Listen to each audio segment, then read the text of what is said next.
You cannot win the war against the world if you can't win the war against your own mind. Self-discipline is the center of all material success. 99% of people are not willing to do what it takes to make their dreams come true. The Marines have a saying, everybody wants to go to heaven, but nobody wants to die. And that's just real. At the center of bringing any dream into fruition is self-discipline. Something as simple as food and eating, it's not about your body as much as it is about your mind. It's getting command of your mind to be able to choose actions that are in your own best interest. A lot of people are just trying to change. A lot of times, like I just did a podcast on habits, right? How to be able to adopt new habits and also delete and get rid of, break bad habits, right? And so a lot of people always want to usually make a change on behavior. They want to get themselves to work out. They want to get themselves to meditate. They want to get themselves to read more each day. They want to get themselves to X, right? Or they want to stop some behavior. They want to stop smoking. They want to stop eating this food. They want to stop, I always tell people, stop checking your phone the first hour of the day. You've heard this many times, right? You win the first hour of the day, you win the day. Every day, we are choosing shit that's not in our own best interest, right? So if the world is attacking you and the world wants to fight you and the world's trying to hold you down, so you're gonna kick yourself in the balls? So you're gonna stop yourself from getting what you dream? When I want to transform or transcend or make a real positive change, I'm looking at all the other areas of ourself. So I'm looking at, for example, our environment. Are people setting up their environment to win? So change doesn't just happen at this level of behavior, but what you have to change the environment. So for example, if you want to stop eating a certain food, it helps to be able to have not have that food in your home, right? So you change the environment. In life, we must all suffer one of two pains: the pain of discipline or the pain of regret. I'm asking you, choose wisely. So whatever it is that you're trying to achieve in life, the critical component is getting things done, and getting things done in a systematic way. Building the character that's associated with getting things done in a systematic way requires that you become disciplined. And if we live a lazy, undisciplined life, and we just give in to our feelings, and we act on these emotional impulses, we're going to make very poor choices that we regret later on.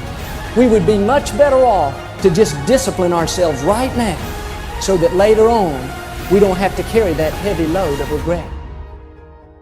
I think a lot of people suffer from decision-making fatigue, right? And this is very strong research saying that you can only make a certain amount of good decisions a day.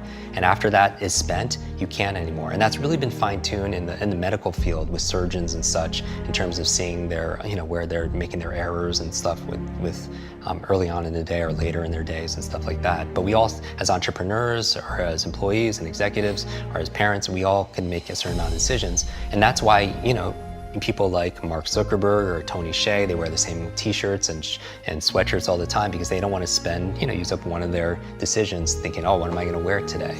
Right? And so my goal is to streamline my life, put the routines, the first hour of the day and the last hour of the day, I really micromanage to the point where it's habitual. I don't even have to think about it.